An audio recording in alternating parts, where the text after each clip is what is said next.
Hi అండి, మనం వచ్చేసి ఇప్పుడు కృష్ణారెడ్డిపేట అమీర్పూర్ మండలంకి వచ్చినాము. ఇక్కడ వచ్చేసి శివ కళ్యాణం, శివపార్వతి కళ్యాణం జరిగింది. సో రాత్రి వీళ్ళు వచ్చేసి జాగరణ చేసి ఒక పొద్దులుండి ఈ పొద్దున పూట కళ్యాణం చేస్తారు. సో మనం గుడిలోకి వెళ్తాం. ఈ గుడి వచ్చేసి ఆంజనేయ స్వామి గుడి, మళ్ళా వచ్చేసి శివుని గుడి అన్నమాట.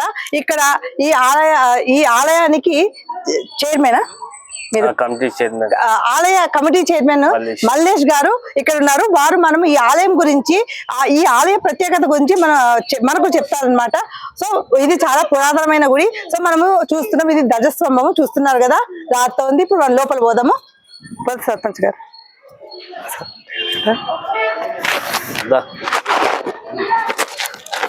చూస్తున్నారు కదండి, ఇక్కడ ఆలయ పంతులు గారు అనమాట. మనము గుడి ఎంట్రన్స్ లోనే ఇక్కడ మనకు శివుడు కనిపిస్తారు చూడండి, నంది. మల్లేష్ గారు ఏంటి ఇవన్నీ అంటే, ఇప్పుడు ఏ గుళ్ళో అయినా ఏంటండి, ఏ గుళ్ళో అయినా సరే మనకు శివుడు నంది ఉంటది. అంటే ఆ నంది కూడా మాక్సిమం డిస్టెన్స్ ఉంటది. ఇప్పుడు శివలింగానికి చాలా దగ్గరలో నంది ఉంది. మళ్ళీ ఈ 4 సైడ్లు విగ్రహాలు, ఏ విగ్రహాలు చెప్పండి చెప్పండి, పంతులు గారు చెప్తారు. ఇట్లాంటి పంతులు గారు చెప్పండి. విష్ణుమూర్తి. ఎక్కడ విష్ణుమూర్తి? శివలింగానికి ఎడమ పక్కన అనండి. ఎడమ పక్కన ఓకే. విష్ణుమూర్తి కుడి పక్కన సూర్య భగవానుడు. ఓకే. ఇక్కడ మన వినాయకుడు, ఇక్కడనేమో అమ్మవారు. మరి ప్రత్యేకించి ఈ విధంగా ఈ ఆలయానికి ఒక ప్రత్యేకత ఉంది. కొన్ని సంవత్సరాల క్రితము ఇక్కడ నిర్మితమైంది. ఎంతో మంది కోరికలు ఎన్నో విధంగా మరి ఇక్కడ ఈ పేరు అనేది బ్రహ్మసూత్రలింగం, శివ పంచాచారులు. అంటే ఎక్కడైతే ఈ స్థలంగా ఉంటుందో ఎక్కడ కూడా ఎన్నో వందల లింగాలలో ఒక లింగం అంటూ ఇది ఒక ప్రత్యేకత అన్నట్టు. ఏ కోరిక కోరుకుంటే అది తక్షణం నెరవేరుతుంది. మరి ఒక పక్క హనుమంతుడు, వెనక భాగాన నవగ్రహాలు. మరి ఇవన్నిటికీ ఇతనికి క్షేత్రపాలకుడు హనుమంతుడు, ఇతనికి మరి వెనక భాగాన నవగ్రహాలు. మరి ఇలాంటి ప్రత్యేకత. మరి పొద్దున్నే హృదయాన్నే సూర్యకిరణాలు ప్రత్యేకించి ఈశ్వరుని మీద పడతా అన్నట్టు. అప్పుడు ఈశ్వరుడు అనేది ఉద్భవించి మరి ఎటువంటి కష్టాలతో వచ్చిన భక్తులందరికీ తక్షణము కోరికలు తీరుస్తూ ఉంటాడు.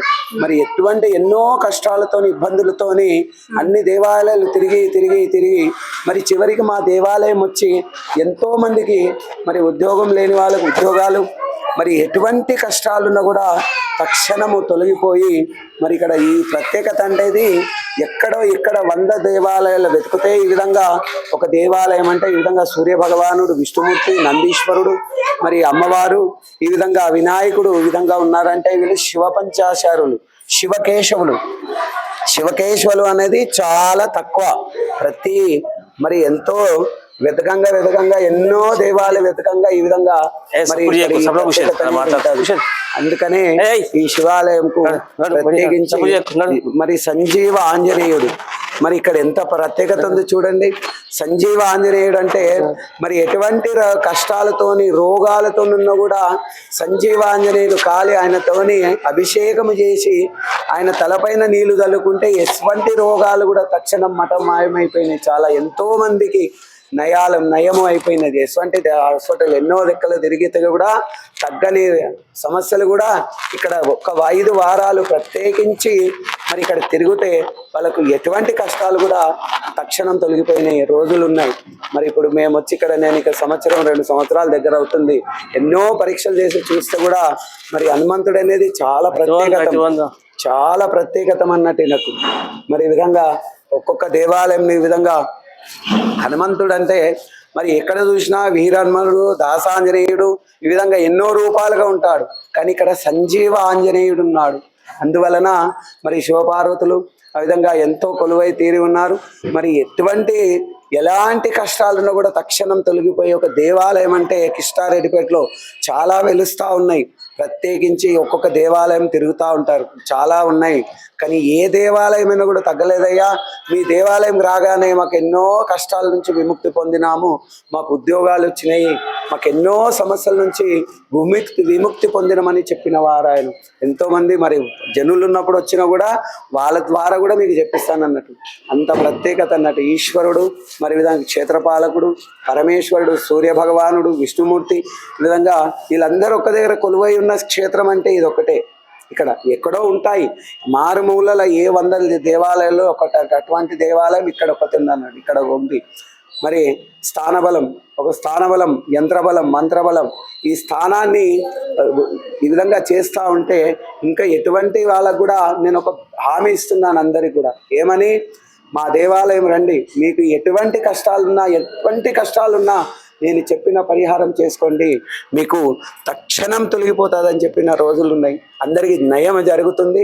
జరిగిన వాళ్ళు కూడా మా దగ్గరకు వచ్చి అయ్యా మీ దేవాలయంకి వచ్చినాము, ఎంతో మంచి జరిగిందని చెప్పి చెప్తా ఉన్నారు. ప్రతి ఒక్కరికి మరి ఈ విధంగా ఈ దేవాలయం ప్రత్యేకత ఎంతో గొప్ప విశేషమైనది. ఈ గొప్ప విశేషానికి అందరూ కూడా మరి మా దేవాలయానికి వచ్చి ఒకసారి చూడండి, ఒకసారి పరీక్ష చేసుకోండి. ఎటువంటి కష్టాలను కూడా మా దగ్గర కష్టాలతో వచ్చిన వాళ్ళకి భగవంతుడు అనేది తక్షణం వాళ్ళ కష్టాల నుంచి విముక్తి పొందించిన వాడు ఆయన. ఇప్పుడు ఎక్కడెక్కడి నుంచి వస్తున్నారు? ఇక్కడ స్వామి గురించి ఈ ఏరియా కాక మన హౌజింబోర్డ్ నుంచి, కుకట్పల్లి నుంచి ఎన్నో తిరిగి చివరికి మరి ఎన్నో దేవాలయాలు తిరిగి చివరికి ఇక్కడికి వచ్చి చూస్తే ఇక్కడ మరి అంతా అందరికీ అనుకోపోవచ్చు, అరే ఎంత ఇది మామూలుగా కదా అనుకుంటారు. కానీ మామూలుగా ఉన్న దేవాలయంలోనే అంత డెవలప్మెంట్ అంతా. కానీ ఇక్కడ ఎలాంటి మా యాజమాన్యం కూడా ఎలాంటి రూపాయి ఎవరిని ఆశించకుండా ధర్మంతోనే మేము కూడా ఇక్కడ వచ్చిన భక్తుల కష్టాలే చూస్తాం, కానీ వచ్చిన వాళ్ళు ఇచ్చే ధనం గురించి ఆలోచించము. మరి వాళ్ళు ఎంత ఇస్తంత సంతోషంతో స్వీకరించి వాళ్ళ కష్టాలు తీరితే చాలు, మా కష్టాలు తీరినట్టే. మా యాజమాన్యం కూడా ఎంతో సహకరిస్తారు. ఎవరు కూడా ఇప్పటి వరకు కూడా ఒక్క రూపాయి కూడా ఈ దేవాలయం నుంచి ఆశించిన వాళ్ళు లేరు. ఒక్క రూపాయి కూడా ఇది కావాలి మాకు, ఈ డెవలప్మెంట్ చేస్తాము, ఎవరికి రూపాయి అడగలేదు. వాళ్ళ ఇష్టంతో ఇస్తేనే ఏదన్నా సహాయ సహకారాలు చేస్తే మేము ఇది చేస్తాం. ఫస్ట్ ఇక్కడ శివుడు, ఈయన శివ పంచాచారులు బ్రహ్మసూత్ర లింగం అన్నట్టు ఒక లింగాన్ని ఫస్ట్ శివలింగం ఉన్నది. తర్వాత హనుమంతుడు ఈయనొక దగ్గర, ఆయన ఒక దగ్గర, ఈయన ఒక దగ్గర ఉండే. లేదు ఈ కాదు పురాణములు ఎప్పుడు మరి ఏ సంవత్సరాల కింద తీసుకొచ్చి పెట్టారో మరి అప్పుడు ఈ దేవాలయం నిర్మించేటప్పుడు మరి లింగము అంతా ఇది లేదు, వేరే లింగం తెద్దామని చెప్పేసి మస్తు ప్రయత్నం చేశారు. కానీ ఇక్కడ నుంచి కదలలేదు ఆయన. నా శక్తి ఏందో నేను అందరికి చూపిస్తాను, మరి నా ఎటువంటి వారికి వచ్చినా కూడా నేను కష్టాలు తీరుస్తానని చెప్పేసి ఆయన ప్రత్యేకించి ఇక్కడ నుంచి ఎంత చేస్తామని ప్రయత్నం చేసినా కూడా కదలలేదు. ఆయన ఎంతో ప్రయత్నం చేశారు. మీరు చూసినప్పటి నుంచే శివుడు ఉన్నారు, ఆంజనేయ స్వామి ఉన్నారు, స్థానికులు అందరూ ఉన్నారు, స్థానికులు. మరి వీళ్ళు ఆయన కూడా మల్లేష్ అన్న కూడా మరి చైర్మన్ గారు మాట్లాడతారు. చెప్పండి మల్లేష్ గారు. ఇప్పుడు గుడి గురించి పంతులు గారు చాలా స్పష్టంగా బాగా వివరించి అర్థమయ్యేటట్టు చెప్పారు. అంటే గుడి ప్రత్యేకత గురించి మీరు చెప్పండి. గుడి గురించి ఏంటి ఏమి? గుడి కోసం చెప్పిన మేడం, మాకైతే చాలా 100 సంవత్సరాలు అనుకున్నది కంపల్సరీ అవుతుంది. ఇక్కడ చుట్టుపక్కల పట్టగూడెం కానీ, అగిలపూర్ కానీ, ఇక్కడ చుట్టుపక్కల ఉన్న గ్రామాలందరూ వచ్చేసి మంచిగా దర్శనం చేసుకుంటారు. తెల్లారిన దాకా అభిషేకాలు అయ్యాయి, అన్నదానం పెట్టాము అందరికి, భక్తులకు అందరికి చేసినాము. ప్రతిసారి చేస్తాము. శ్రీరామ కళ్యాణం కూడా చేస్తాము. శ్రీరామ కళ్యాణం చేస్తాము. ఆంజనేయ స్వామి ర్యాలీ తీస్తాం. నాకు ఇప్పుడు అర్థమైంది ఏమంటే, కృష్ణారెడ్డిపేటలో ఉన్న ఆంజనేయుల స్వామి ఎక్కడ లేరు. ఇక్కడ ఏమంటే చేతిలో సంజీవిని పర్వతము పట్టుకున్నట, ఇట్లాగా ఎక్కడ ఉన్నారు సంజీవిని పర్వతము. అంటే సంజీవిని అంటే ఆ చెయ్యి పర్వతం చూస్తేనే చూడండి, ఎవరైనా మనకు ఎలాంటి ప్రాబ్లమ్స్ అయినా సాల్వ్ అవుతాయి. సంజీవిని అంటేనే మనకు ఔషధం లాంటిది. అంటే లక్ష్మణుడు అట్లా అంతటి వాడినే మూర్చపోతే ఆ సంజీవిని పర్వతం తెచ్చి హనుమంతు స్వామి, ఆంజనేయ స్వామి బతికించినారు. సో ఈ ఊరి వాళ్లకు రక్షణగా ఉన్నారన్నమాట. ఈ ఊరి ప్రజలకు అంత క్షేత్రపాలకులు ఎవరికి ఏమీ కాకోకుండా కాపాడుతూ ఉన్నారు.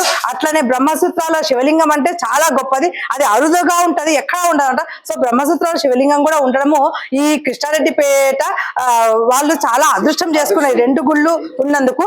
ఈ గుడికి ప్రతి ఒక్కరూ రండి, ఎందుకంటే ఇంత మంచి గుడి. మనం ఏది అనుకున్నా అవుతుంది అనేసి పంతులు గారి మళ్ళీ ఈ గ్రామ వాస్తువులు కూడా అన్నారనమాట.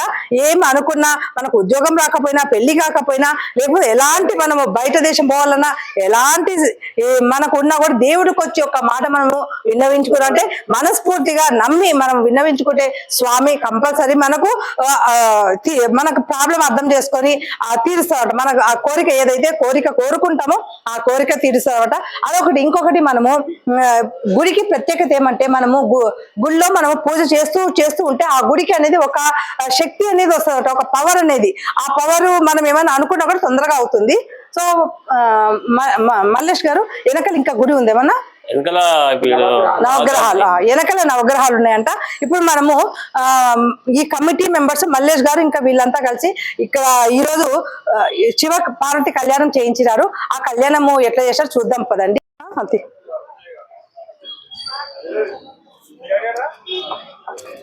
ఇక్కడ గుడికి ఎదురుగానే, గుడి కింద అన్నమాట శివ పార్వతి కళ్యాణం చేయించినారు. చూశారు కదండి, ఇక్కడ శివుడు పార్వతి. ఇక్కడ ఇది కలసం లాగా పెట్టారు. ఏంటి పంతులు గారు, మల్లేష్ గారు, ఇదేంటి?